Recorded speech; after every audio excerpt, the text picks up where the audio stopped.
Welcome to Mission Podcast, the Champions Trophy Review Edition. And everyone here on Mission Podcast who has appeared on the show would like to extend our congratulations to India for winning the Dubai Champions Trophy. Well done, India. Jokes aside, they've been the most deserving team in the entire Champions Trophy to say, you know what, we're champions of the tournament. They've won 5 and 5, and they would have done it in any other country in the world, regardless of whether they played in Pakistan or not. They are an elite setup. Hates your thoughts on India's campaign. What did they do right? Well, they did everything right if you think about it. The team selection was spot on.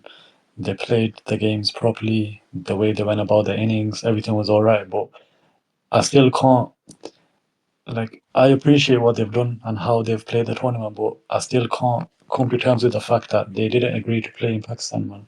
Think about it. What happened in this tournament? There was no reports of any terrorist threats or anything like that. So I just feel like it's a stain on Pakistan cricket, if I'm being honest, because they made it look as if it wasn't a safe place to play for them, which obviously we'll never know about that now, but it was safe for everyone else. But yeah, you gotta appreciate the cricket they played. So congrats to them and their fans. But I don't see how they can properly enjoy this tournament win and say, yeah, we won the Champions Trophy, we're this, we're that. It's a stain tournament. That's just my opinion, though. Carpe. What about you? Do you think it's a stained tournament? I mean, yeah, I'm gonna have to agree with Hayes on this. I think you have to put a massive asterisk on this tournament. Like, fair enough, India have been the best team there, but they've had an unfair advantage. You can't say they haven't. They've known where they're going to play all their games, so they've been able to bring a squad slash team that's suitable to those conditions, right? And look at other teams that they've played. They've had to travel back and forth from Dubai to Pakistan, which definitely plays a factor. You can't say it doesn't play a factor. But I don't blame the Indian cricket team because at the end of the day, it's their job, right? To just go there, wherever they play, let's just go out, play their matches and win, right? It's more of a problem with the ICC and the BCCI, this whole Dubai situation. And I think serious questions need to be asked because if a team can bend the rules that much and play wherever they play with all their games wherever they want, it sets a dangerous precedent for cricket and the future of cricket. Because what's to stop other teams from saying, "Oh, I don't feel like playing there. I want to play here." Do you know what I mean? I think, and it's very unfair as well to Pakistan because after what we've been through as a nation and how hard we fought to like have cricket played in the country again, it was such a big deal to have the ICC have a tournament back home, and it's just they've just kind of ruined it. I can't. Like, it's been a big disaster for Pakistan cricket in general. Yeah, I'd agree. I think it's ruined it more in a sense of Pakistan played the same amount of games that they did on their home turf than they did in Dubai. One in Dubai, one in Pakistan, and obviously the last game against Bangladesh was a washout. But I think it's more depressing from a cricket perspective that a home that a team that isn't even at home gets to play in the same ground 5 times in a row, and other teams have to adapt to them as opposed to having to adapt to the regular conditions in one country. Like, I just want to raise another point yeah, as go well. for it. As when they played in Dubai, there was three pitches they could have played on, but I think they only played on two of them pitches. So that's another thing. For the final, they could have played on a fresh new pitch, but they chose to play on the pitch that Pakistan played India on. That's another thing that doesn't sit right with me. Like, you should use all the facilities you have available. Yeah, these guys, they said, nah, let's just use two stadiums and let's scrap the other one. And that's another unfair advantage for both teams because it's a pitch they haven't played on. And if they played on it, it would have been better for both. Yeah, and again, I think it does tie into the fact of the whole tainted tournament. But to counteract that, I think if India had lost one of those games, I think, and justifiably so, they would have been absolutely, been given the biggest bollocking in the world from the cricketing world, and rightly so. But you still have to go out there and perform on the day, and it's just as difficult to do that than, you know, a lot of other than anything else. because all the pressure's on you to go out and perform. And they did that 5 games in a row, and that's still very difficult, regardless of the regardless of your own standards, regardless of international standards. And they did everything right. They are the most complete white ball side in the world, without a shadow of a doubt. And this is probably India's most balanced white ball side that they're gonna get for a very long time. And you still have to add Jasprit Bumrah into the mix. And they got a side for all conditions, really. So, even if India did play in Pakistan, I would have probably said they would still win the tournament. Um, you know, there's nothing that's going to stop. There was nothing really that was going to stop them, but I think having that extra buffer that they didn't need really sets a dampener on it for me personally. Yeah, I mean, I think that's a fair analysis. To be fair, India maybe they would have still won it, but it's one of those ones, isn't it? Maybes and ifs and buts. Like, but I still think it's definitely an unfair advantage that they've had with this tournament, and I think it's just a very bad advertisement in general for cricket with what's happened. I think everyone's not happy with it. It's not just Pakistan that are not happy with it. England cricket complained about it. New Zealand cricket have complained about it. South Africa cricket have complained about it. You saw David Miller said something, I think, the other day. And yeah, I think the ICC and BCCI now, they just need to sit down now, and this can't happen again. I'm sorry, this can't No, happen but again. that's where you're wrong. Look who's the chairman of the ICC and the BCCI. It's an Indian, Jay Shaw. So as long as he's in charge, nothing's going to change. Because who can stand up to him and say, all right, no, we want to do this, we want to do that? No one. So we can't do anything. This is the future of cricket now for a long time. Yeah, it's a whole monopoly, isn't it? It's a financial monopoly. I think India hold all the cards because, to be fair to them, they've done everything right, in terms of manipulating the market with the IPL, and all the broadcasting rights and whatnot. They're in control of everything, so it will happen again. Um, and if it happens again, then you need to have someone in the cricketing sense, not the political sense, to kind of stand up to them. Um, if New Zealand won today, then it would have been a big win for cricket. But today is kind of like it feels like a darker day. It feels like a dark day for cricket, really, because you've won a tournament that isn't in the host country, and that does not sit right. It does not sit right with me, and it shouldn't sit right with any cricket fan. I understand that Indian fans will probably be like, yeah, you know, there's 3 Pakistanis. Let's be honest, there's 3 Pakistanis sitting here right now on the podcast, and they're like, you just you sat here, trying to put a black mark on India's campaign. We're not putting a black mark on the campaign for the performances. We're doing it in the sense of they shouldn't have had the right to be in that sort of in that situation in the first place. Because as I said, they would have probably won this tournament regardless of where it was played. But I just don't like the way that it happened. I think it's bullshit. Yeah, definitely. I mean, you made a good point. Things probably won't change because let's be honest, India bring in the most fans and the most money and the most viewership, but it's just not a nice thing to see though, because like it's been 8 years, right, since the last Champions Trophy. They scrapped it after the last one, and like Yeah, you bring it back, 2020. yeah, and you bring the tournament back, yeah, and it's like, what was the point? Kind of like nobody really cares about it because of all the political bullshit and stuff that they pulled with it playing in Dubai, all the games. I don't know, man. It's a dangerous precedent for cricket, and I think it's just going to affect cricket in a bad way. People are just going to look and not take this tournament very seriously at all. I think the other thing I have a problem with is that we shouldn't have traveled to India for the 2023 World Cup. Oh So yeah, as that's much the as thing, as people. much as we want to blame India, yeah, it's our fault for traveling there and agreeing to what they said, because that just shows we don't have any guts about us to take a stand and say no, we don't want to play. We want to play somewhere else. So we can't really blame, the ICC as much as we want to. But it's all board's own fault. Yeah, 100% Ace. I agree with you. I think the PCB are spineless cowards for going to play in India in 2023, and then in 2025 you get India to come to the Champions Trophy, and like you bend over backwards and cater for them as well.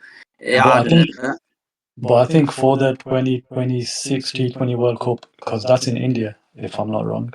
I think Pakistan have a deal to play some of their games in, I think it was Sri Lanka. I could be wrong, but I'm pretty sure that was the deal that was put in place by the PCB board for India to play their games, to allow India to play their games in Dubai. I think Pakistan said, you want to play our games in a different country, not India.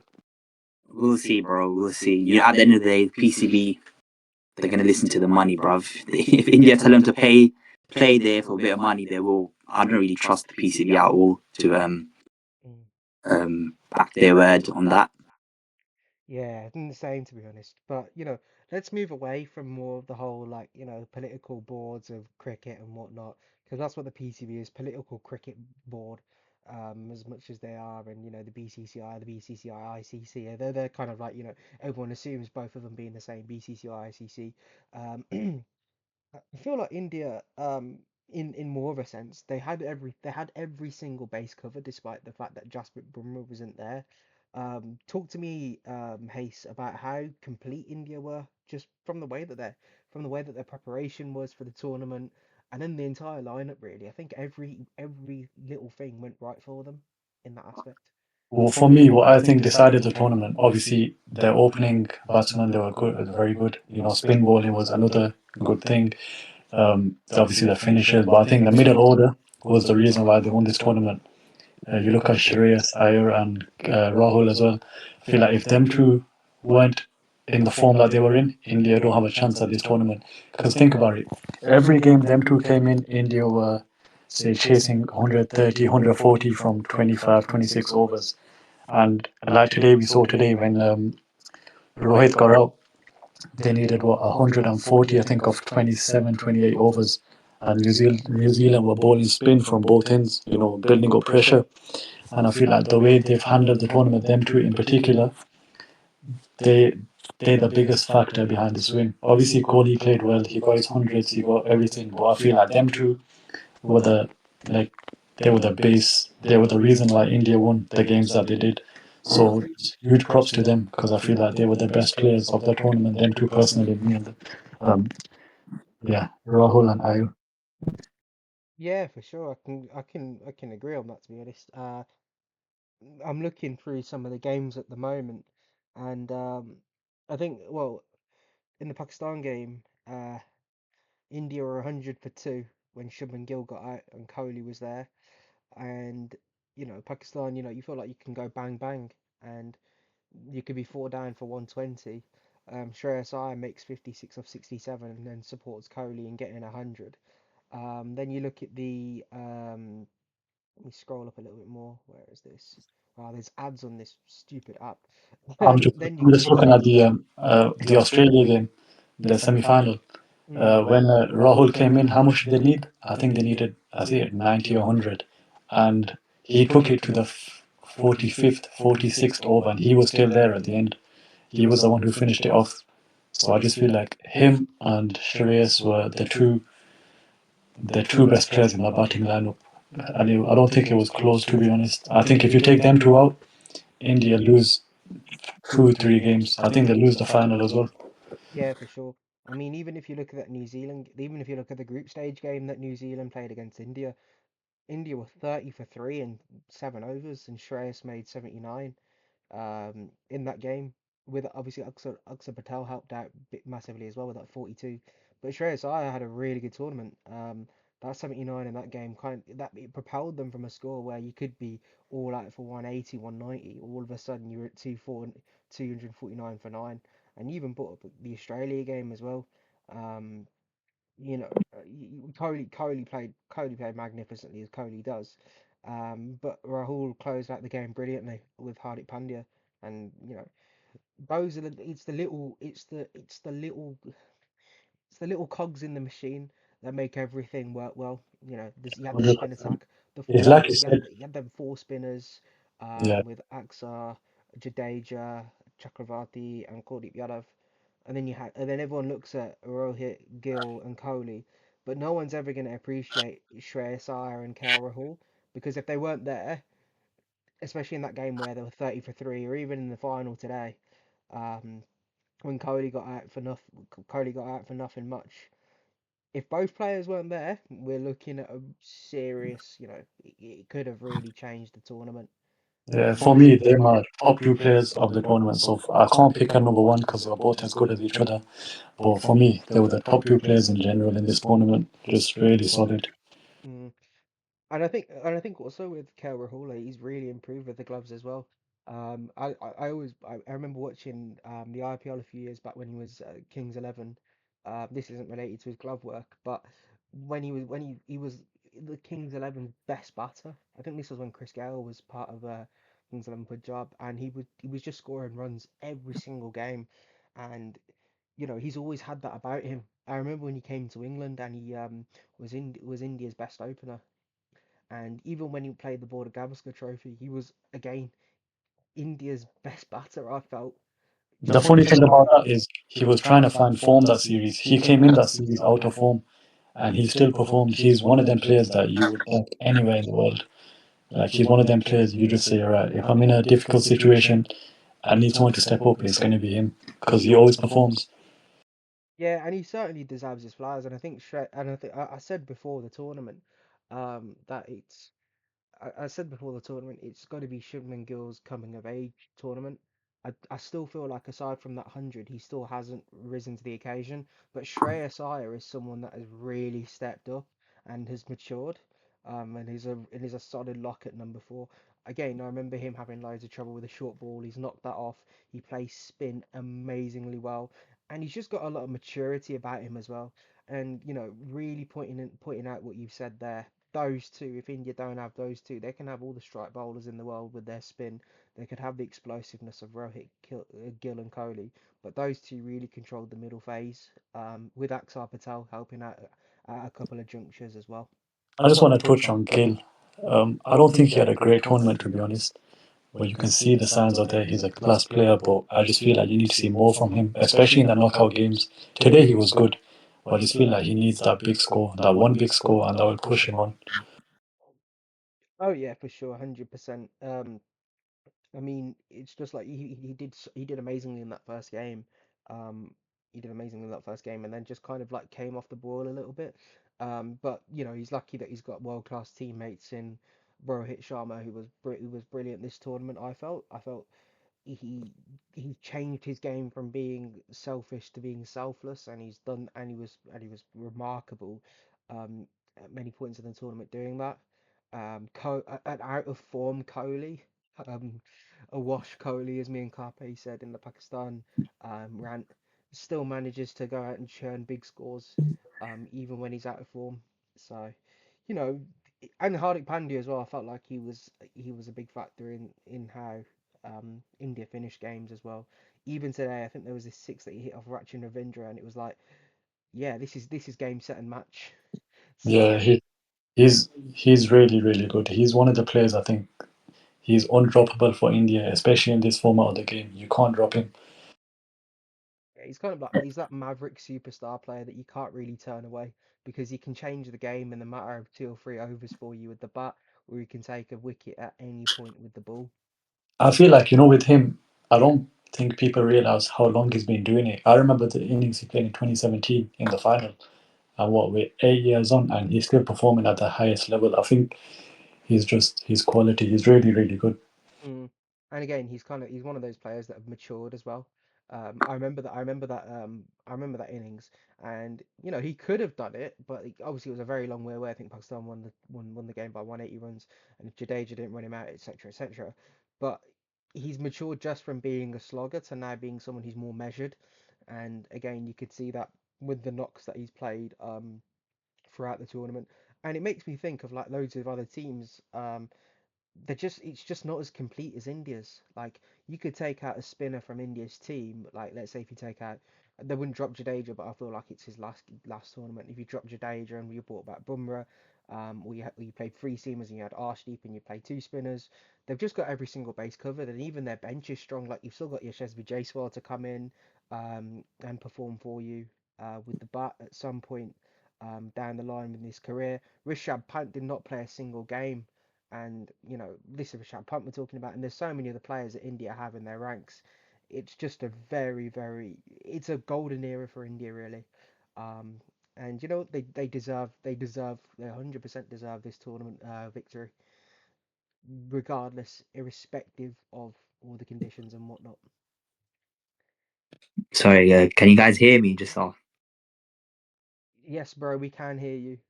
Cool, cool. Just making sure. I'm having some technical difficulties, so yeah. Um, shall we talk about like what we thought of the tournament overall? Like some of the other teams like South Africa, New Zealand, Afghanistan.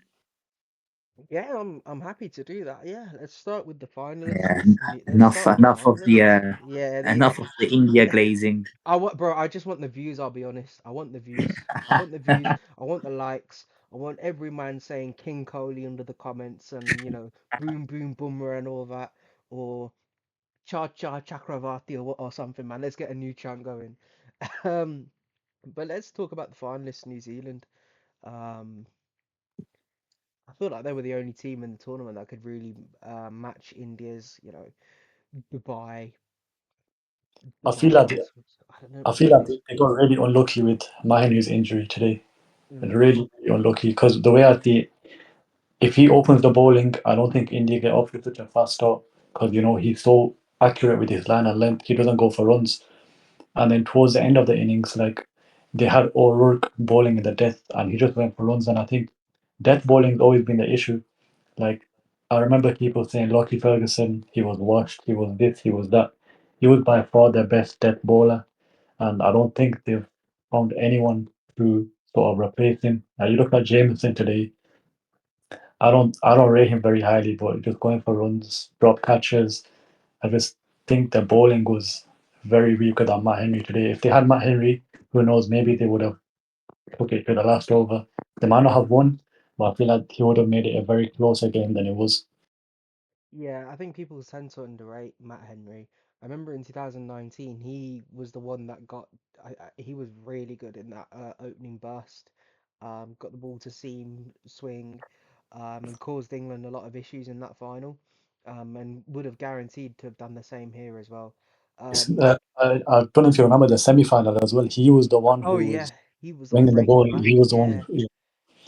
I just feel like he was such a big miss. Like I feel like if he played, New Zealand definitely have like say 10-15% more chance of winning that game. But like you said, injuries happen and you can't really do anything about it. And it's unfortunate the way he got injured as well. You know, that catch against South Africa. But it's the way the sport goes sometimes, isn't it? Yeah, for sure. But I think New Zealand did miss a trick, to be honest. I don't think they needed the extra seamer in Nathan Smith.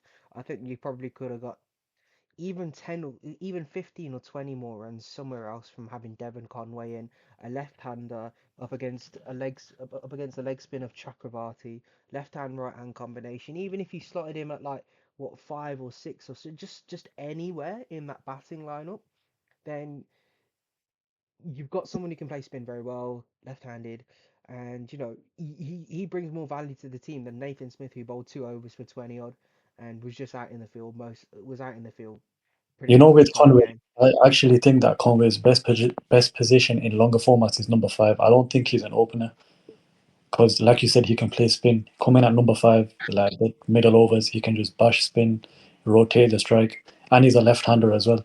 So I feel like his best position is five, and I definitely think today they could have dropped any of Jamie Smith or Jameson. They could have dropped any of them for Conway, and I think it would have made sense. But they missed the trick. I agree with you there.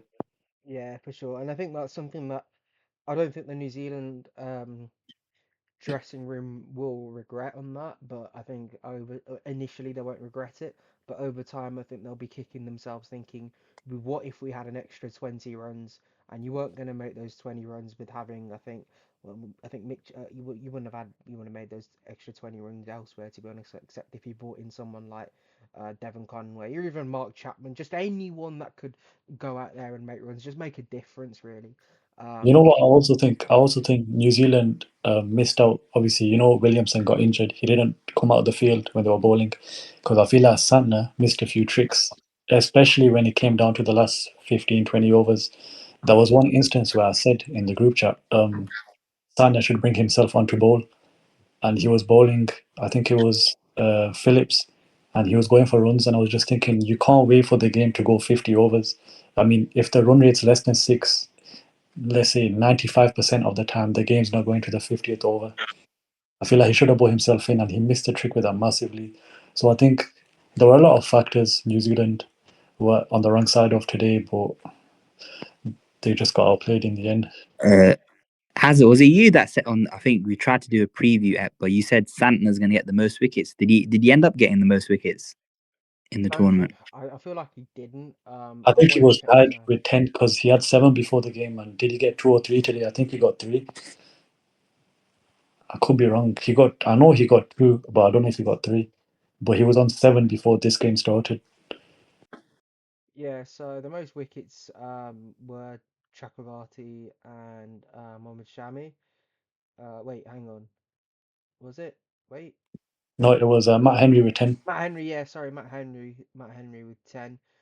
Chakravarti with 9. Shami with 9. Omazai got 7 and Dwarshuis got 7 as well. I think Mitch Santner was in and around that as well. But let me look. I know for a fact he had 7 because they showed the graphic and he had 7. But I don't know if he took any wickets after that or not. Mm. Top run scorers was Rachin Ravindra, 263, followed by Shreyas Iyer, 243, and Ben Duckett at 227. Obviously, that goes to the fact that he made a massive score. But yeah, Matt Henry, top wicket taker, and he would have made a big difference because he even took a fifer in that game against India as well in Dubai.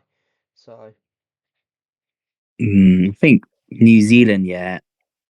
I feel really bad for them, man. Like how over the years, how many times have these guys reached the semis or the finals and just haven't been able to do it?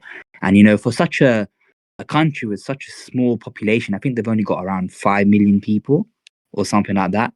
They produce so much talent, and it's like really for like they got hard done by. I feel in the 2019 Cricket World Cup final, and in the Champions Trophy, I think travel definitely affected them, but at the same time, because they've lost in the finals before, like, do you think that would have, if it was played, let's say all the games were played in Pakistan, do you think New Zealand still would have lost the final or? I think, with New Zealand, you have to say what they are. And they are chokers. If you think about it, they are. You can't, the amount of finals they've lost, semi-finals they've lost, yeah, they've come up against good teams, but there's been so many chances where they could have won games and they just failed to do so. And you have to ask questions about, Williamson, Guptill in the past, Brendan McCullum. You have to ask questions about all these players. So as much as I feel bad for them and sorry for them, I just feel like they're not made for the big moments, especially Williamson. Today he failed with the bat again, and I was hoping he would score 100. You just have to ask questions about the mentality that they have, I guess. I don't think it's a mentality issue. I think they just need one to get over the line, and that one has taken forever. I remember in the 2021 T20 World Cup, you were talking about Williamson's performance in big games. He made 80 against Australia when no one else stepped up. And I'm not here to staunchly defend Williamson or anything, but there are certainly a lot of mentality. There are mentality monsters in that New Zealand dressing room. They wouldn't have won the World Test Championship otherwise. Mm, And I know it's over 5 days. You can plan it out and whatnot, but it's just about who's better on the day. And New Zealand have just not been better on the day on so many occasions. I can pretty much back it. They are chokers, but it's not a mentality thing. I think they mm, just need a bit. They need a slice of luck to go their way. The England final, they didn't have that slice of luck that went their way. You look at what happened with Ben Stokes and the ball hitting off his bat. Um, the boundary count thing, right? I don't care. That was a pre-agreed rule by every single board. That happened. Get over it. I don't give a shit.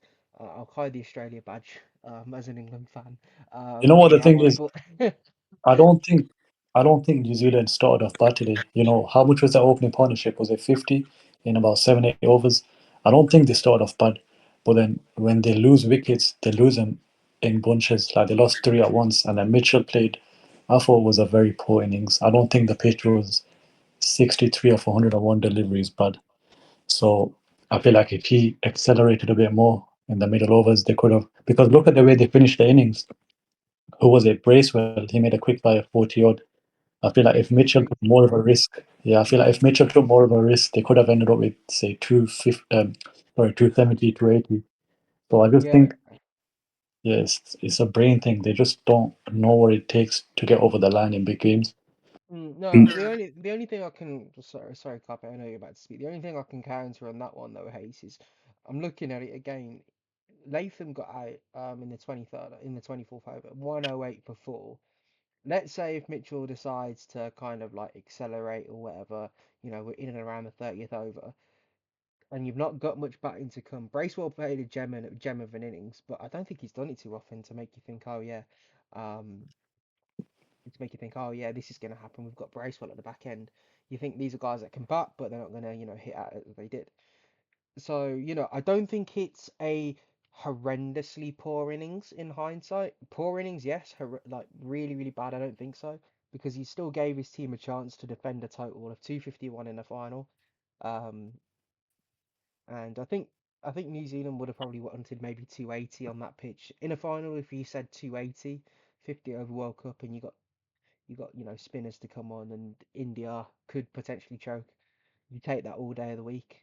Um, but even so, like, you're looking at the strike rate of everyone else, aside from Rachin Ravindra and Michael Bracewell, no one went over 65, 65, 66 strike rate.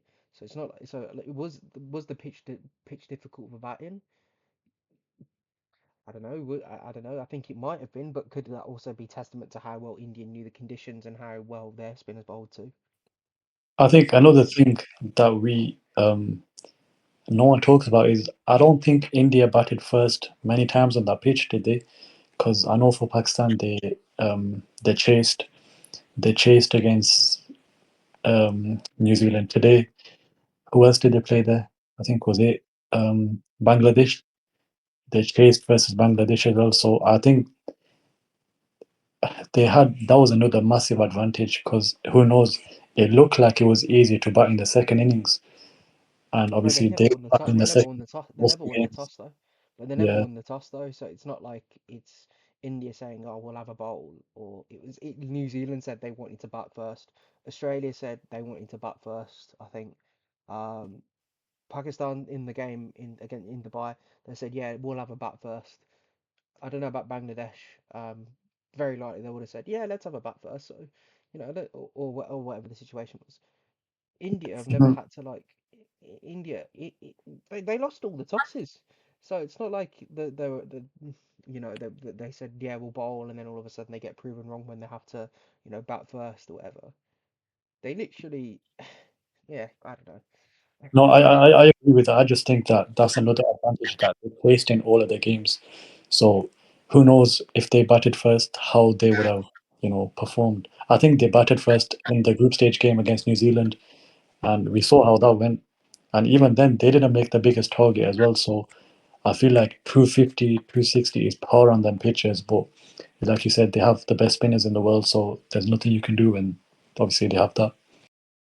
Yeah, I mean, I agree with both you and Hazard about New Zealand. Like, you can say they are chokers, but at the same time, I agree with Hazard. I feel like luck hasn't been on this side. Now, let's talk about the real chokers. Yeah, the real chokers are South Africa. They frustrate me so much. The amount of talent they've produced over the years, and they've not won. I think they've only won the Champions Trophy once. I think I'm not too sure, but No, it was New Zealand that won it in oh, it's my 2000 bad. something. New No, Zealand no, won. South Africa have won it. They won it in the 90s, late 90s. But it wasn't called the Champions Trophy, then it was called something else.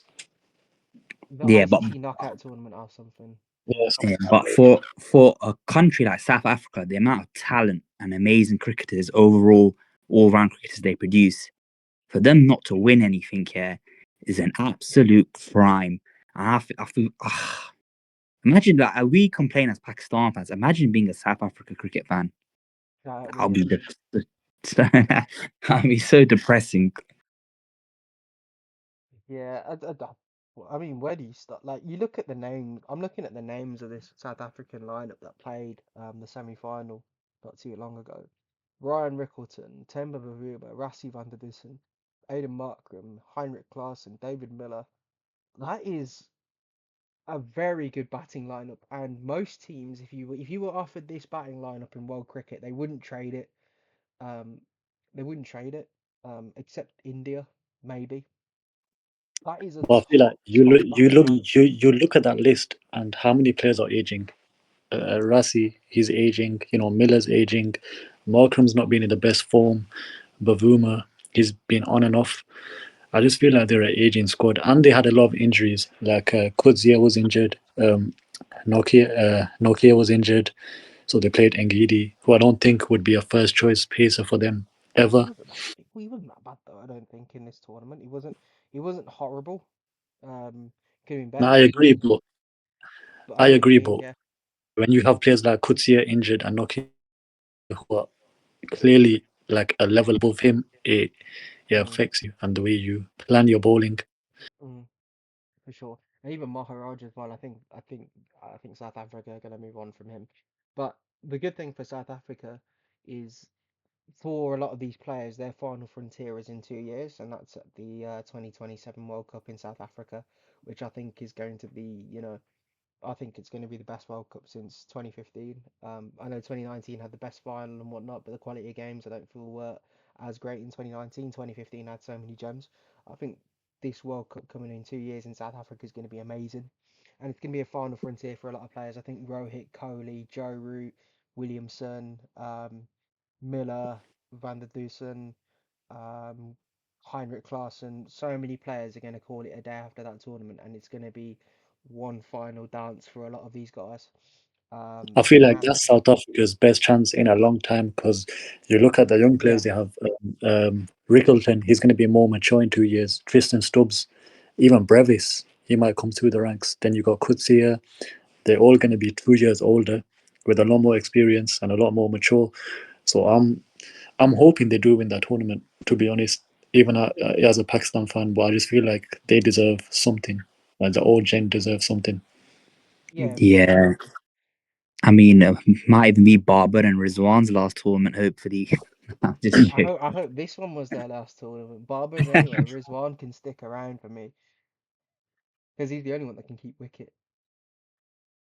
But regardless, I think irrespective of that, like I'm just looking at these names, and you think there's so much talent in there, and the mentality's there. But I just watched that chase against New Zealand, and you can say a lot. Like I look at that Heinrich Klaassen shot, and he holds out to long on, and in a part of the game where it was 167 for free, just rebuild a bit and you can go straight away afterwards. And he played that shot to long on. That's when the game died for me. Yeah, and Um, you look at it, you look at what he did, and then you look at Miller's innings. You should know that when you have someone like Miller to come towards the end, you can go as slow as you like. Because you say Klassen and Miller, they can score 15, 16 runs and over together for the last 10. So I just feel like he threw his wicket away, and yeah, like you said, the game was lost there. yeah, Van der Dusen batted unbelievably that day as well. He got done by an absolute peach. I think if he didn't have a ball that had his name on it that day, he would have scored a big 100. Bavuma, the way I think he played spin, after the way he played spin was a bit disappointing for me, particularly particularly as to how well I thought he played all right as well. But if you're 56 of 71, it's as if you're better off not batting at all. And he's I the don't know. reason why Middleton threw his wicket away. I wouldn't say threw it away, he got undone by a good delivery, but I think if Rickleton stays for 10, 15 overs more, you're like 80% with a chance to win the game because you know how destructive he can be and how he can just score for fun. So I think Bavuma has got to put his hands up and say, you know what, I take responsibility for what I did in the power play and how I played. But like you said, with South Africa, it's the same story always. They come so close, but they just can't get past the line. And I think that's got to be something that they really need to look at. Um, well, they've been looking at it for donkey's years, to be honest, for the past 35, 40 years. But you know what it is? This World Cup in 2 years, they've got to look at that and think this is the best chance we'll have of winning something in a long time. Because I think they go to the T20 World Cup in India and Sri Lanka, and they've not got a plethora of great spin bowlers. Uh, Shamsi Maharaj or whoever, I don't know, is going to be bowling spin for South Africa. They've got a great pace Got, bowler in. they've got Linde as well. He's pretty good. He's a Yeah, good George spinner. Linder, yeah, he's all right. I like him actually. Yeah, you brought him up, but Because I'm not the biggest fan of Shamsi. I don't think he's. Nah, I'm not the biggest fan of him. Maharaj is good, but I'm not the biggest fan of Shamsi, to be honest. So I think him mm, and Linde, two solid spin options. But on tracks like that, you need at least a third spinner as well. yeah, I for mean, sure. yeah, that's the story though. South Africa managed to finally win the big one in their backyard. I'll be so happy for them. Aside from Pakistan, obviously, I'm rooting for Pakistan in that tournament. But if Pakistan don't win it, which they probably won't, they won't even get far. But yeah, I'd like to see South Africa or New Zealand win a World Cup, man. Them two nations, their fans, they just deserve one, don't they? Yeah, But for sure. But imagine both has of as them in a final. Imagine both of yeah, them in a final. They both oh, get that's what I trophies. want to see. Do you remember? Do you remember they played in the was it the 2015 World Cup semi final? That's one of the best games of cricket That's I've one ever seen. 100%. Grant Elliott as Oh, well. such a good game. For But me, that's the best game I've ever watched in my life. Like it was just everything about the game was nuts. Went to the last ball, just everything about it was I'd insane. I'd still have the 2019 final as the best cricket game ever. But that one's up there, man. South Africa, New Zealand, 2015. But as you're wearing the Australia shirt, let's talk a little bit about their campaign. Um, I think I follow Australia cricket relatively closely to a lot of other people, and I can't find the words to be honest because I thought they had a great showing in the tournament.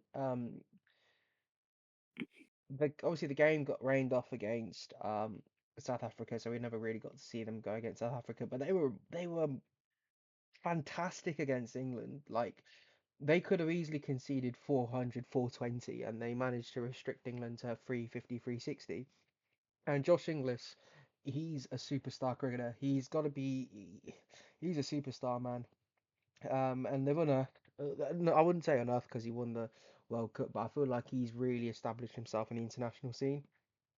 And Alex Carey was really good this tournament as well. He's ever since that COVID innings in 2020, um, against England, where him and Maxwell both got hundreds. He he's someone that just knows when to stand up and can play the hand that no one wants to play. Like Hayes said, the Shreyas Iyer, KL Rahul kind of role, and Alex Carey does that for Australia time and again. Um, but I'm looking at this bowling attack, and that's the reason why they didn't go and win this tournament. That's the reason I why think they're not on top, and that's I just think the Australia overachieved massively this tournament. To be honest, like you said, that bowling. I think if you take away, um, for example, let's use Pakistan. If you take away their spin pace trio, where do they end up? I think they win zero games. So for Australia to have their pace attack fully out and to get to the semi-finals, I think that's an amazing achievement. Like it just shows you how good the batsmen are. Travis Head, Steve Smith all stepped up, and then you've got batsmen from other countries who can't do anywhere near the same. So I just think massive props to Smith, Maxwell, Inglis, Head. I just think they overachieved massively this tournament. Matt Short as well was really good. And I was gonna say, hey, quickly, Pakistan didn't win any game. They could have had Wasim Akram, Waqar Yunis, and Shoaib Akhtar. They still weren't winning any games, bruv, no matter what. um, but Yeah, even so,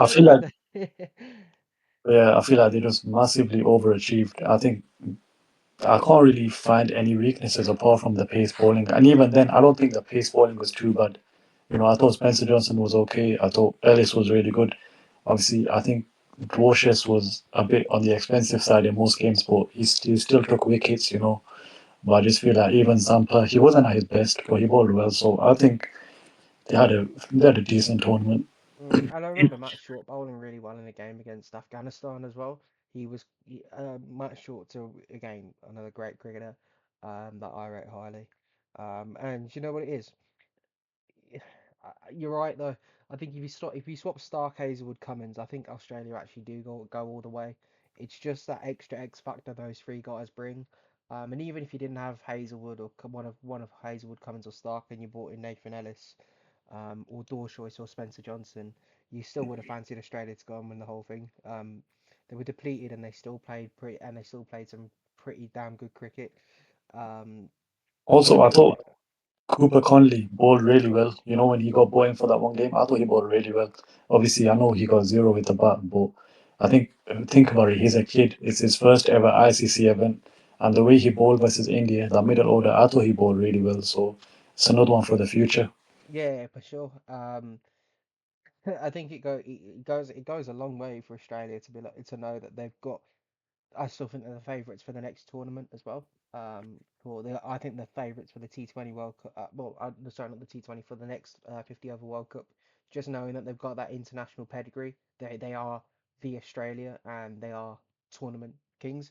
I remember the preview. I don't think anyone really had Australia qualifying. It was South Africa and either one of Afghanistan or England just because of that bowling attack.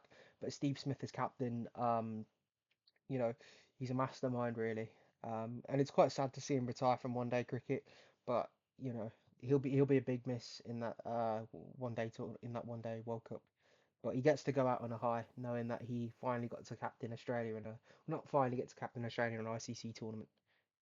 No wait, yeah, finally he did finally get to captain Australia in a one in an ICC tournament, and he can go out with his head held high, knowing that he did the best he could with the resources that he had.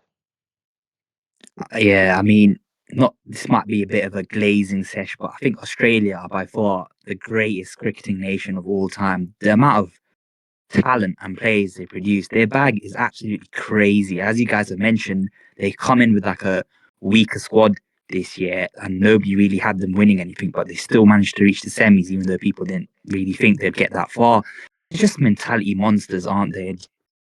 You can't write them off in any tournament. You just know they're going to be there in the semis or the final. They just find a way to get there and they find a way to win games. Yeah, for sure. I think especially one of their biggest mentality moments I felt was the 2019 World Cup. I don't think a lot of people had Australia finishing in that top four in the 2019 World Cup, and I think they finished top or second or something, and their planning was brilliant. The batting clicked and everything. They lost to India, and that was it in that group stage game before they got absolutely hammered by England in the semi-final. And even in the 2021 World Cup, they were kind of like dark horses. They were just playing cricket like they were going about their business really quietly, and all of a sudden they're in a semi-final against the informed team Pakistan, and they beat them, and you think, oh my God, could Australia actually win a T20 World Cup? And they big broed New Zealand in the final, um, with a brilliant Mitch Marsh innings. So it's like it's almost as if it's in their blood. Um, and I'm pretty sure it is, to be honest, because oh my God, you can't write them off from any tournament. And I don't think any preview that we ever do, if you don't have Australia qualifying for at least a semi-final, then you're not really in the right. You don't know cricket too much. I mean, yeah, it's giving me flashbacks now to 2021. Matthew Wade hitting Shaheen for three sixes. Oh, I still stand by the fact that even if Hassan Ali took that catch, Marcus Stoinis would have still finished that game off because he was belting Pakistan at the ground as well that day. But anyway, I digress from that. Um, Tape, what topic are we on next? Because I ain't got the preview. We plan right. our guys, we plan our episodes out, you see, but we just start rubbish regardless of like anything. So, we have Carpe Uh, here just keeping us in line. let's round up the topic of the Champions Trophy, yeah, with do you guys think this campaign has been very memorable? I think it's been a very forgettable tournament. I don't think anyone's going to be looking back fondly at it, apart from Indian fans. What do I you guys think think? I think there's probably I can probably count on one hand who this tournament's been really beneficial for. Um, and that would be Well, there's probably a fair few. I've got Matt Short, who I feel like he's now locked himself in as Australia's one day opener. Ben Duckett, who has proven that he can he that Joe Root isn't just the only single all format player that England have. Um, Obviously, Hayes mentioned KL Rahul and Shreyas Iyer, the fact that they managed to maintain their composure in all those games. And I think it's been a really good tournament as well for Varun Chakravarti and Akshar Patel as well. I think it was really a big. Um, it's been the baton's been kind of passed down from Ravi Ashwin and Jadeja now to Akshar Patel and Chakravarti. You know, and that's been a really seamless transition. I'm trying to think about who else this tournament's been really beneficial for. I would Um, say Ratchin, yeah, Ratchin Ravinja is a great shout. what 300s in this tournament has just been really solid. I can't really think of anyone else. To be honest, for me, it's been really forgettable because normally at ICC events, Pakistan have at least one game where you can rewatch and talk about it and say, "Oh, like we played really well," but there's been none of that here. But I also think here this tournament's been, obviously with Dubai, there's a lot of negativity, but I think games where it's a 250 plays 250 score, I think games like that are much better than say 350 plays 220, 230. So I think from that side of things, I think it's been more competitive if you watch games, but there's not really been any memorable moments, like you said. So I think this is one that people won't remember too fondly, except Indian fans. I mean, the only other game that I think if I'm looking at every game here, like I'm just reading through all the results because I've got a memory like a goldfish. I think the best game of the tournament I think we've overlooked is Afghanistan versus England, where it went down to that final over and Afghanistan won by 8 runs. I'm having a look at this. Ibrahim Zadran making 177, and Afghanistan really setting up a very traditional platform for one day batting with Jonathan Trott as the coach. Um, they were like probably 145 after 30 overs, and they doubled it and then some to get to 317 in the end. And then even in the chase, Joe Root Joe Root was spectacular, um, and he was let down massively by a lot of incompetency shown by the rest of his team: Phil Salt, Jamie Smith, Harry Brook, Liam Livingston, um, and even Josh Butler to an extent. That game was game of the tournament, and Afghanistan fans probably can remember that one. But that's actually become the norm for them now, where they do win at big tournaments. Yeah, Would you have been got. more memorable. Would have been more memorable if Bangladesh actually did something. Um, but yeah, three. I think there's three games affected by rain out of probably what 13 or 14 matches. India won all of them. Pakistan were Ugh. miserable.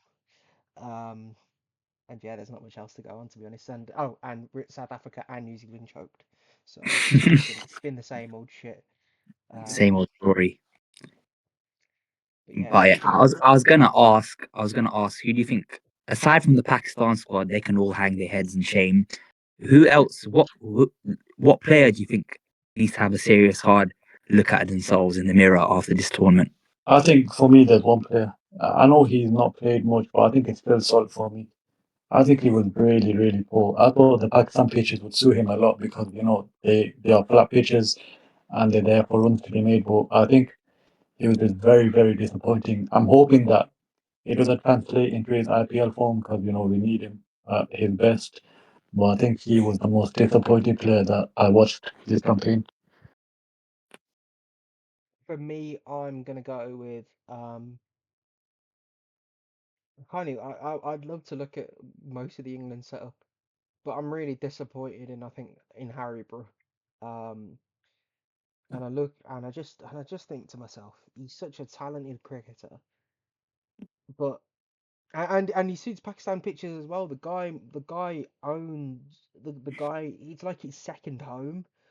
For Test cricket, obviously it was on the highways and stuff, but it was similar pitches really. And he threw his wicket away again in the Afghanistan game. Was disappointing in the Australia game, and the South Africa game. That was already never going. Nothing was ever going to happen in that South Africa game because you know England were already out. But he was really disappointing for me. And he was kind of like at the same age that Joe Root was in 2015, maybe. I don't know if I've got my maths right. Um, and both kind of like showing similar career pro- career trajectories in the sense that they're both kind of. Uh, no, I'm losing my words here. Harry Brook was really disappointing, and Hayan's gonna hate me, but he was shit. Listen, I think Harry Brook, yeah, I know that's Jan's boy, yeah, Yorkshire lad and all that, but I think he got a little bit found out in this tournament. Like he's not good against spin. I don't know if you guys noticed that. That's been something that a lot of people have said. that he's just not a very good player of spin. Um, and I think pretty it's a pretty casual opinion, to be honest, because you look at how good he is against seam and you compare him to spin, and it's not a light and day difference. I think he's just not had enough time to actually go and play against spin in the subcontinent. Naturally, when you go up against spinners in the subcontinent, it's always going to be difficult initially, but that doesn't necessarily mean that player is bad against spin, um, because he's not terrible. These are international cricketers we're talking about. They'll fix this within 2 or 3 weeks, and he'll be very good against spin. Um, I think Mm, I don't think he's been found out. I think it's more of a mentality thing where he's been quite relaxed and laid back and kind of he didn't come across as if he cared or showed any real game management. That was my issue. If he got out in a more technical aspect, I'd be like, yeah, maybe you aren't that great against spin. He got found out because his head wasn't. I don't know if his head was in it or whatever. Um, you know. t- So, Speaking of Harry Brook, I mean, there's news coming out today that he's pulled out of the IPL. mm. So a lot of people, I know you and Hiyan talked about it on the England episode, who the next captain's going to be. Do you think this is a sign that they're going to pick Harry Brook as captain? So maybe he's withdrawn from the IPL to focus on playing cricket in England. Um, I just don't think that. I don't think both actually marry up. I mean, you look at when England started playing more frequent IPL cricket. There were guys that were in the England white ball setup that went and played IPL cricket. So I don't think both can actually be mutually exclusive. Like Owen Morgan played IPL cricket for a long time. Moeen Ali did. Johnny Bairstow did. Um, in the times of like 2015 to 2019. So it's not a case of, oh, it's him becoming a white ball captain that he had to drop out for the IPL. Maybe he's just thinking about the India series and the Australia series. Maybe there could be something that might have happened in his personal life. But him pulling out the IPL is his own personal decision, and and if it's linked to the white ball captaincy, then I think the decision makes no sense. Anything else, I can kind of agree. I think he said he wants to play county championship and get ready for the test series they've got coming up after that. So I think that's why he pulled out. Mm. you know, I, he should have known. Well, then surely you don't put your name down then because you know that's your schedule coming up. Like it doesn't make any sense. Surely you don't put yourself down in the first place. But again, I don't understand the brain of an international cricketer or the agents or the money involved. So there's that. you know what? Credit to him for turning down the IPL money to stay at home and play county cricket. Got to give him props for that. But now this is a topic I want to talk about. Yeah, a lot of discourse I'm seeing online now is that is ODI cricket dead after this Champions Trophy? Do you look at this format and go, "There's some serious problems here. People are losing interest in this format of the game." What do you guys think? I think I don't think it's dead, but I think they need to keep it prestigious. So like the Football World Cup host or the Euros even. I think ODI should only be played every what is it 4 years. I think they should only be played every 4 years. I don't think we need bilateral series or anything like that. It's just a waste of everyone's time. Think about it. They send weaker squads to different countries. No one turns up. The games are not as entertaining as World Cup games. So I just think they need to hold ODI cricket in a more prestigious way and host just tournaments. I think they need to scrap the Champions Trophy as well and literally just keep the ODI World Cup. But that's just what I think. Because you've got enough cricket in T20s and Test to cover the whole year round. You don't need ODI bilateral series. I still think you do need. I think you need to also get rid of that league thing as well. I think bilaterals are a good way of bringing in money in for, other economies. Like New Zealand play more bilateral ODIs and T20s than they do Test match cricket. Same with South Africa. We're all going down the path of like white ball tournaments. Um, but I think there needs to be more of a reform in the way that white ball cricket is played. For example, I remember the best white ball cricket being played with one new ball, um, with power plays that you can activate yourself. Um, and yeah, I think we've kind of gone we've tried to make one white ball cricket um batter's game when it isn't. it's always nice to see 400 place 400 sometimes. Everyone loves to see big shots and stuff. But as Hayes said, the best cricket that you'll probably see is in on pitches in like Dubai where 250 plays 250 because you just don't know where the game's going to swing. Cricket is a bowler's game more than anything in the world. Um, as a batter, you've got to be really skilled to go and score runs, and that's what one day cricket is essentially. And it's what it should be. It should be a game suited to bowlers. There should be reverse swing. There should be ragging turn on pitches. Batters should be good enough to get through those phases of play. Um, and the only time that they should have the advantage is in those first 10 overs. And even then, the ball should be hooping around and seaming.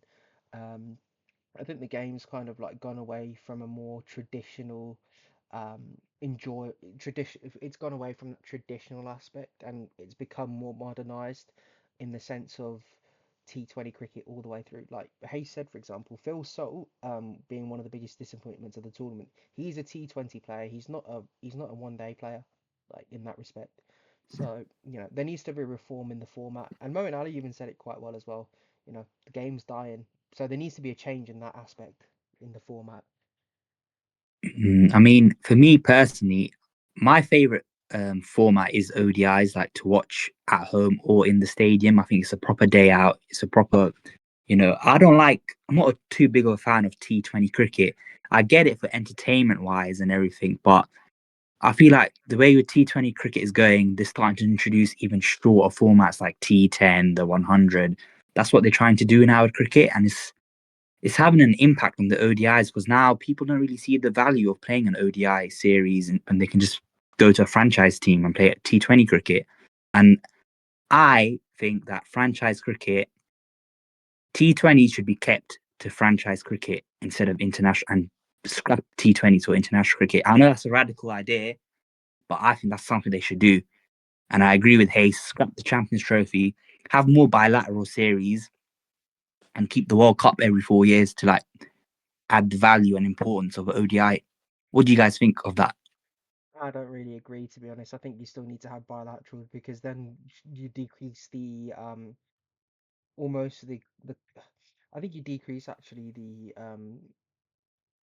quality of one day cricket if you only hold that tournament every 4 years. You need to still be playing No, but bilateral cricket, or No, you no, I need to still said be playing 50 keep over cricket. bilateral.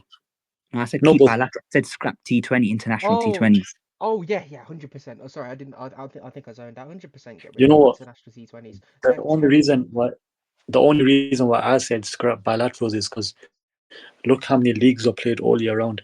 If all your first teamers are playing in different leagues, what's the point of playing bilaterals with your D team, your C team, your D team? It doesn't make no sense because you want to play your strongest teams, but if they're playing for money and elsewhere, no one's gonna come and watch, say, a New Zealand C team play a Pakistani B team or whatever. Do you know what I mean? Yeah, no one really tunes into one day cricket like that anyway, but unless it's an international tournament. But yeah, I think international T20s, they're only a money grab, to be honest. Like even when India and England played quite recently in January, they played five T20s and three ODIs when there was an ODI tournament coming up. Like makes no sense. And I remember in England and Pakistan playing seven international T20s. I just think you just get rid of them. There's so many leagues that enable you to play T20 tournaments. And I think it should. I think you should only keep the ICC World T20, and that's it. Don't even Nah, play them. I don't think they should scrap T20 internationals. Not for New Zealand. I need Finn Allen to start by about 2,000-3,000 runs in his career. And just put that, make that record look a little bit better. For sure, man, for sure. But Hazard, I agree with you. I think there's enough franchises and like T20 leagues. Keep T20s there. If you want to watch that, go watch that. With international cricket, keep it strictly ODIs and Test cricket. Yeah, and I think the only way, I think if you want to talk about prep and building a team, then 2 months prior to a World T20, you should then go play tri-series or organize anything in your summer in that yearly cycle. So for this World T20 coming up, which it should happen every 4 years. I don't know why it's happening every 2 years. It's just nonsense Yeah. to me. Um, if the tournament's happening in India and Sri Lanka, in January, February time. In November, December, January, you should be going to play T20 cricket in Pakistan, Bangladesh, Sri Lanka, and India. Have tri-series with talk with teams there, and all countries should be involved in that as much as they can be in and around, Australia and South Africa and New Zealand's test summers.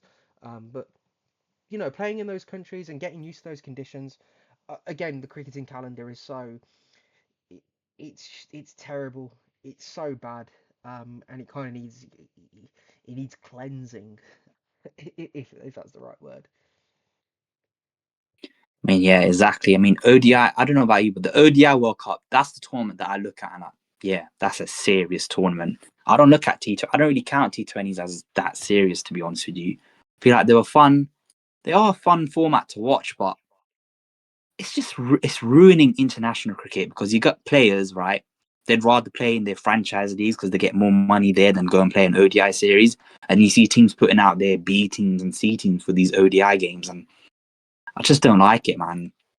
I don't Yeah, like. but yeah, I suppose. But then let's say you're a player and you're getting paid an extra 30, extra 100 grand by playing in Canada than you would be playing, an ODI series in Bangladesh. I think I know which one. I think you know which one I'd be taking.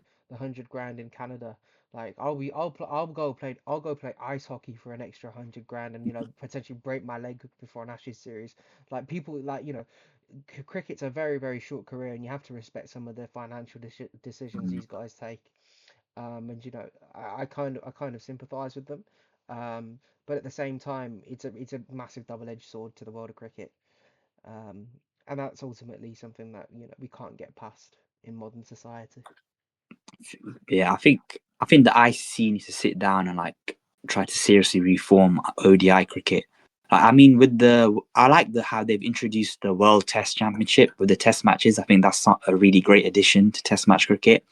And T20s cricket is, I think T20s is flourishing, but ODIs are really struggling now, and it's like something needs to be changed about the format. I saw a suggestion today, yeah, where someone said scrap the 50 over format and do like, how Test match has 2 innings in a match, right?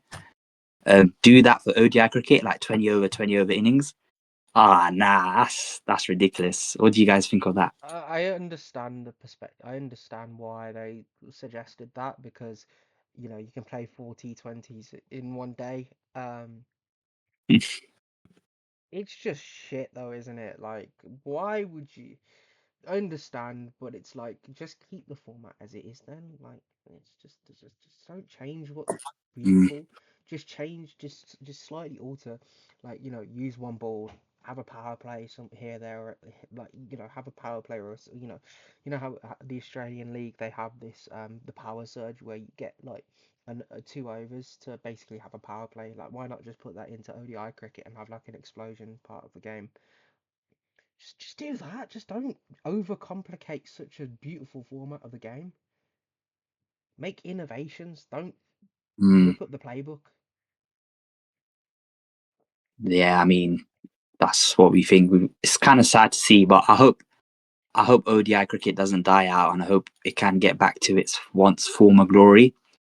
And since we're all pretty much Pakistan fans here, it would feel wrong if we don't have a segment here where we just talk about a bit more about the PCB. I know we've already done a little bit of a rant, but I want to talk more about the future of Pakistan cricket and coming off the back of this embarrassing campaign. Where do we go from here? I want to get let's go to Hayes since he didn't get to be here for the last episode on Pakistan cricket.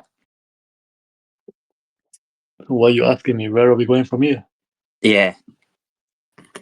I couldn't even tell you at this point, man. Like, I personally don't believe that we're gonna win anything for another at least 5, 10 years, man. It pains me to say that, but there's nothing they've shown me that makes me think, yeah, we're gonna win this, we're gonna win that. They don't even like look at the captaincy in T20s. They push Shadab as the captain one week. The next day they change it to Salman. They don't have a clue of what they're doing, man. To be honest, I don't. The future looks bleak, man. If I'm being honest, I think out of every country, we have the bleakest future. I even think Bangladesh have a better future than us. Sri Lanka, West Indies, all these teams have better prospects coming up, and we just stuck with the same old heads that don't want to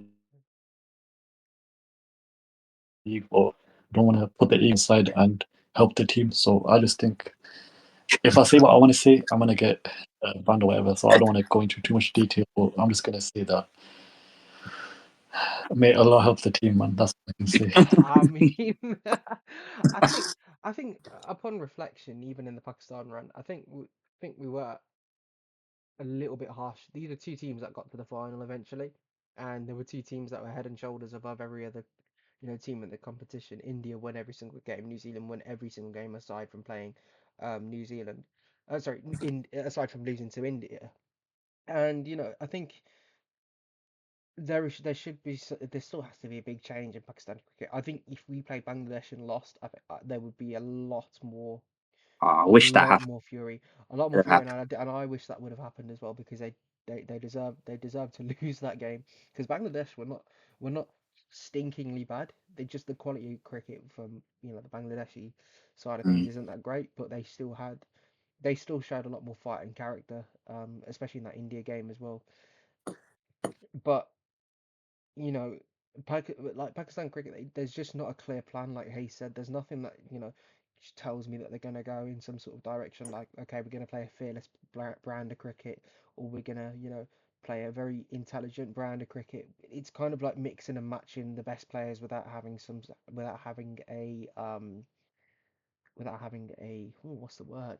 Oh, I've lost the word. Long term vision. Yeah, like a vision. Yeah, a vision. I hope this doesn't get put in the TikTok because that takes up like loads of seconds.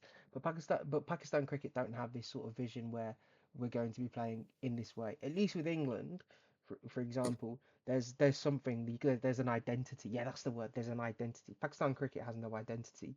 It's okay. We have fast bowlers, great, but these fast bowlers don't have any brains. We have batters who don't know how to accelerate within a game. They don't know how to read game situations. Like Soj Shakir and Rizwan were better off not even batting on that day if they weren't going to go on and make big scores. Um, and there's no identity, man. I don't recognize this Pakistan team anymore. At least in mid 2010s, like I'm reminiscing on man's like Jil and Nasser Jamshed. At least they were Ramis, Mm. man. Like at least they were Ramis. At least they were assholes, man. But they were ours. I don't recognize these lot no more. Yeah, There's no characters in the team anymore. Have you noticed? We Wahab don't have a Riaz, character. Wahab Riaz, biggest character out there, man. Oh my god, that 2015 spell against Shane Watson. But then I also remember Wahab Riaz against Steve Smith, where Steve Smith was like on the wide line and Wahab Riaz got a full toss to him. yeah, he was exposing his stumps, and this baller bowled at his fucking at his legs. But I feel like, yeah, with Pakistan, the fans don't give up. Like, bro, I will never give up. Like You watching a should. game, I will You never give should. up on. I will never give up on them, and I feel like they think that they will have the fans on the side no matter what happens. And obviously, we should support our country, but It's how much hard to, longer bro. can I suffer, man? Like, we can't. I've suffered too much hoping for these lot to win games. I was thinking they could win the India game where India needed 50 runs, with 5 wickets in hand, bro. You know what I mean? It's just they need to do something, man. They just I don't know what it is, but they need to fix up and Bro, No, sort it out. yeah, go on, Heather. but what? This is what it must feel like supporting Manchester United week in week out. This is the like I'm a Liverpool fan, yeah. I get blessed with watching Arne Slot's football week in week out. The plans there, the visions there. This is what it must feel like supporting Manchester United, right? Every week disappointment, but you think someone's gonna pipe up with something, but in reality, everyone is terrible despite the amount of potential that they can show, or the record fees that these guys have with Manchester United, and they just don't turn up because there's um, so many philosophies that change within the season. Like, as Hayes said, that 1 minute they're going from Shadab, the next they're going to Ali Salman, and then probably 2 weeks later, after he loses the series in New Zealand, Harris Rauf is going to become captain, and then brings in Tate Ball cricketers to come back his case, and then all of a sudden Barber will become captain. It's a carousel. There's no vision. There's no philosophy. To quote the angry rant man, may God bless his soul. There is no passion. There is no there is no aggression. Massive in this cricket nation. Absolutely nothing. But you know what it is with Pakistan cricket? I mean, it's a generational thing, right?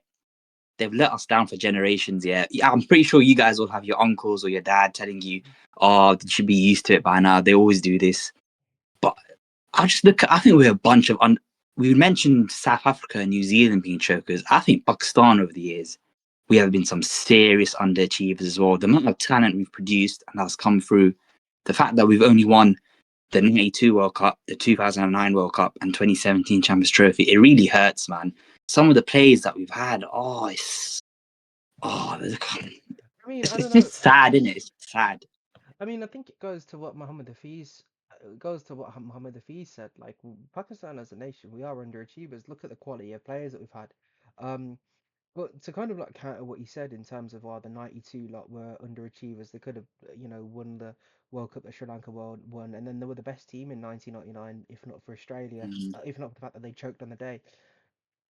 The recent in like with the recent cricketing calendar, a lot of cricket's been played. You have 3 tournaments in 4 years, and to not really make a mark in most of them is quite disappointing.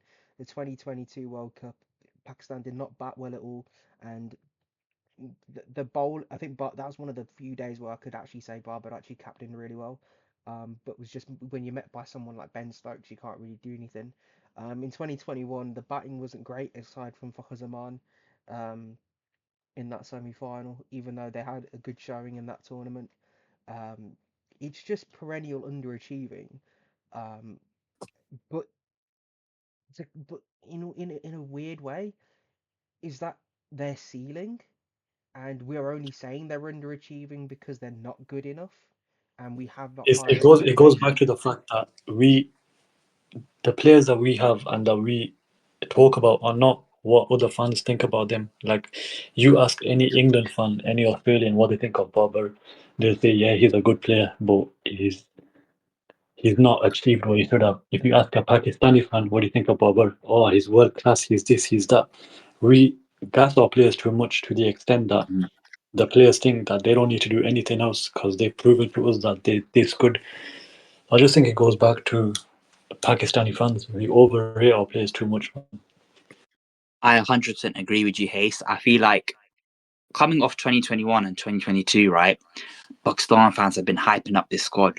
Oh, this is the most talented team we've had in ages. I'm sorry, but they're not. I agree with you, Hazard. I look at this squad now. I'm not even going to get mad at them anymore. I just think maybe you're right. We're just not good enough. With the current players we have, this might be our ceiling. But in the past, don't agree with you because I think we've had so much talent, so much like amazing, iconic players. We've seriously underachieved in the past. But now I look at them and I'm starting to think, you know what? Maybe we shouldn't expect anything of them because it's just not on the same level as some of the players we've had in the past. And I think the best thing that Pakistan cricket has for it right now, I think everyone now, after three group stage exits in a row, people have our expectations are automatically gone to zero now. I think we don't have any expectations anymore for these guys. And maybe that could work in their favor in future tournaments. I don't know if you guys agree. I mean, that did. I think that kind of worked out in the 2017 Champions Trophy. Mm. That's where they had zero expectations. I think England were the best white ball side, and they managed to sweep them aside in the semi-final. And they got over the line in that Sri Lanka group stage game, which kind of like paved the way for them to go and win that tournament. I think that was their most defining game, and they played an absolute. I think on their day in that final, that was the best cricket they could have possibly played with bat and ball. Um, but I just think you look like Hayes said, you ask any England, Australian, Indian fan of what they think of certain players. They're just not, it's okay to say that they're not good enough. That's fine. But there's no philosophy, there's no vision in terms of where they're going to go next. Like with Afghanistan, their plans are really clear. That it's as clear as day what they want to do every single game. They're going to set it up in the first 20 to 30 overs with more patient batters and a bit of aggression in there, and they're going to finish the game off in the last 20 overs because they've got the raw power to do that. You know, Um, one thing I want to One thing I want to say, our players are too protected. So I'm going to use an example here. Steve Smith here. His 2015 World Cup campaign, arguably one of the best campaigns I've ever seen in my life. And Australian fans, if whenever they so say this World Cup, Steve Smith, he wasn't good. Australian fans will still criticize him and say, "Oh, he was poor." They won't use that one tournament to justify any poor performances. And I've used Bob Burrow say 2019 World Cup, New Zealand, the 100. Whenever he has a bad game, Pakistan fans always go back to that game and say, "Oh, but he scored 100 versus New Zealand." Like they don't acknowledge what the problem is. They just deflect it and Mm. use other performances to justify how poor he's been. But that's a major problem. It's the same with Shaheen. They will always say, "Oh, look what he did in 2019. Look what he did in 2021." When criticizing his current performances, and we're never going to get anywhere if that's the kind of like thoughts we have. See, those thoughts can only work if you're a world-class player that has credit in the bank.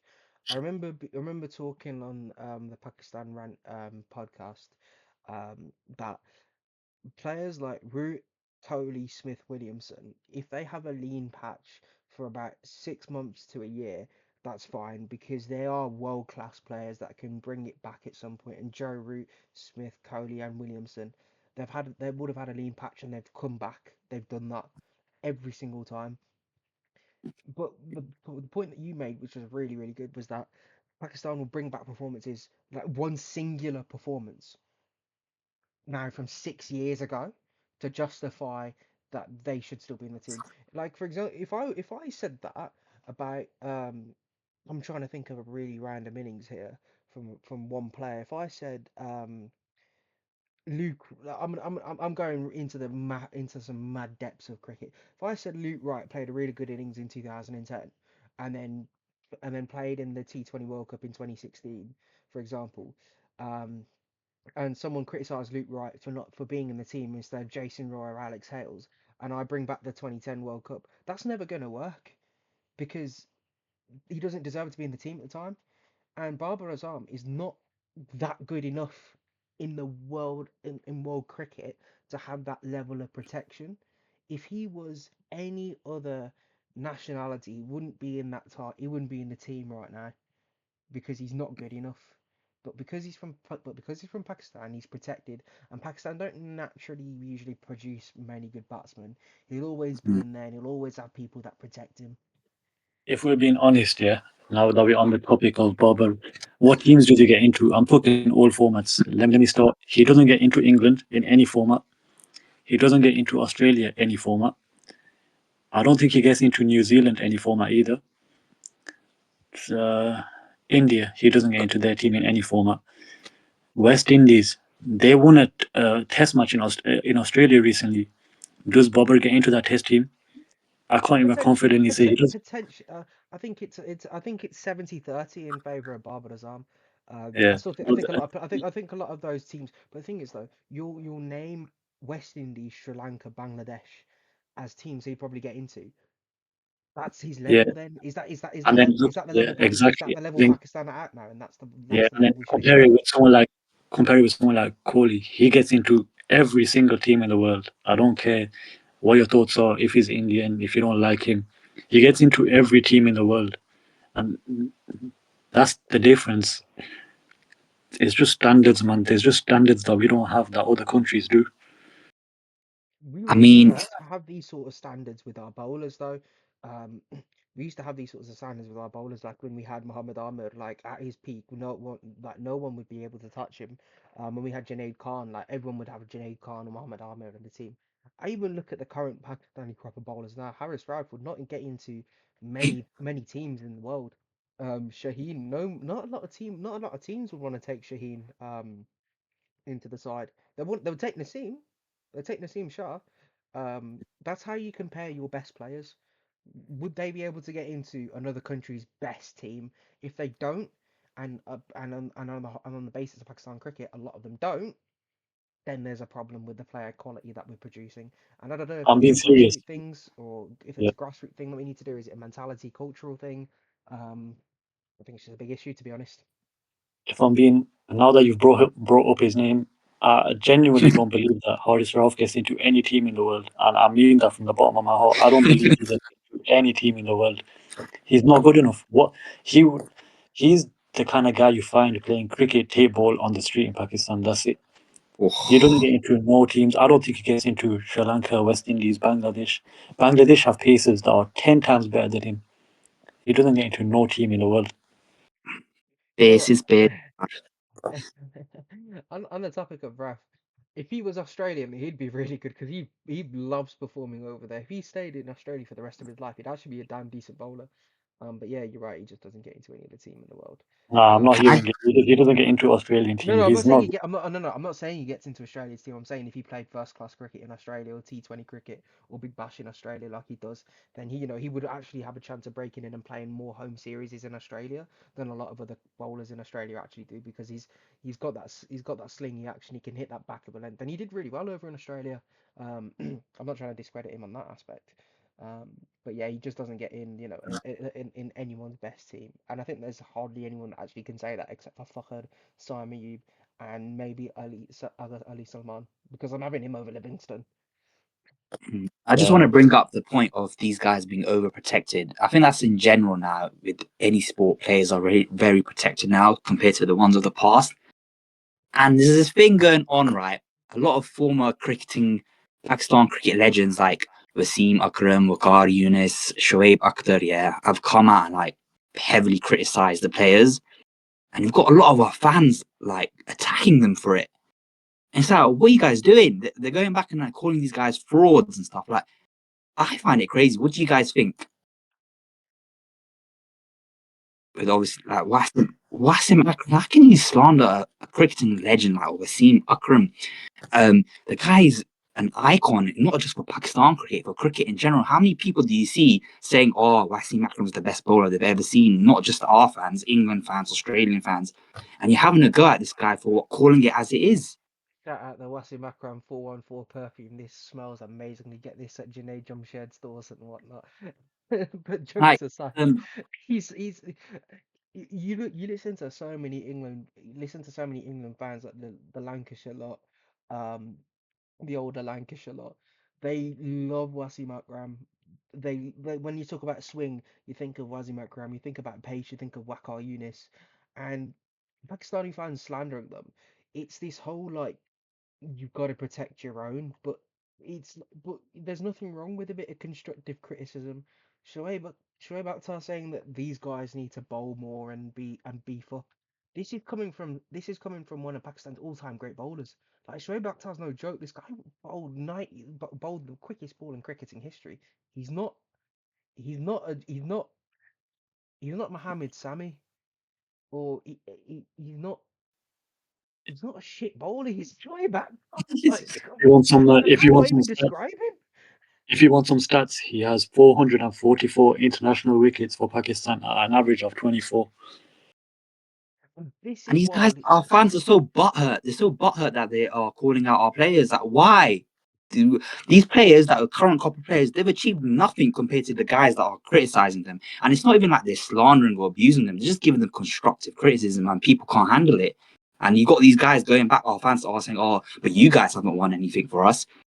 But it's like context matters. I'm sorry, context matters. Wasim Akram actually has won something for us, the 92 World Cup. He was the player of the final as well in that tournament. Yeah. Shoaib Akhtar, the 99 World Cup, a big reason we even reached the final was because of Shoaib Akhtar, yeah. And then you got Muhammad Hafiz, you got Muhammad Amir, yeah. I know people don't like Amir because of like the fixing scandal and how he's like, yeah. But listen, say what you want. Armin and Hafiz, they've won stuff for us. They've won us the 2009 World Cup and they've won us the 2017 Champions Trophy. Guys like that have actually won us things. They have every right to call out our players and say we're not good enough, which they are right. We are not good enough and we are underperforming. And our fans, we overrate these guys. We want to put them in all-time conversation and say how good we are. But the truth is, we are not good. We're terrible.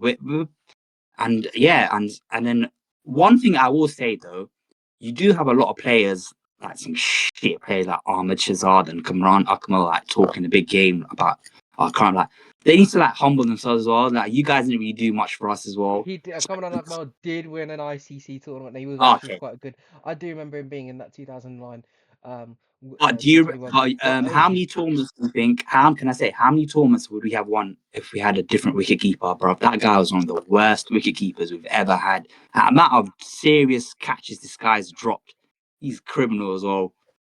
yeah, you He's know what related it to is. Bob, anyways, his cousin. They keep the shit cricketing in the family.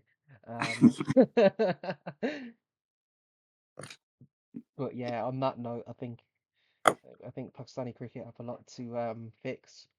Open heart surgery needed. And on that note, I think it's time that we end it there with Mission Podcast's Champions Trophy review slash we hate Pakistani cricket. It's No, we don't. from a place of love, from a place of love. Despite the fact that I'm wearing an Australian shirt and I, appreciate England cricket, I still love Pakistani cricket. Just a disclaimer to anyone out there. Um, but yeah. Anyway, congratulations again to India for winning the Dubai Champions Trophy. They were the best team in the tournament by far. Um, Pakistan, stop disappointing us, please, and at least show some heart. Final words, Hayes. I just want to say big up all the RCB fans in the cricket group chat, and hopefully this is our year. RCB. More Come pain, man. on, To be I'm honest. here for Jacob Bethel ball. So That's for all I'm here Herschel, for. Hazard, and Jadad, hopefully you win the IPL this year, man, because I can't deal with no more pain. I'm here for Bethel ball, mate. That's what I'm here for. I can't wait, man. I can't wait, seriously. But hopefully we win that, and it's been a good one, boys. I've enjoyed it. Harpe, last thoughts. Well, I think Pakistan cricket, yeah, we could do so many videos on just that topic, and I want to do some videos on that. But yeah, nothing much to say. Just this Champions Trophy, not good, not good. Even Norwood. Anyway, guys, follow the Insta, follow the TikTok, follow the Twitter. We don't say X around here because we're not woke. We're not woke at all. We're awake, but we're not woke. Anyway, guys, thanks for tuning in to Mission Podcast. It's been a good one. It's been a long one. That's what she said. Take care. Good night. I didn't end the recording properly. Good night.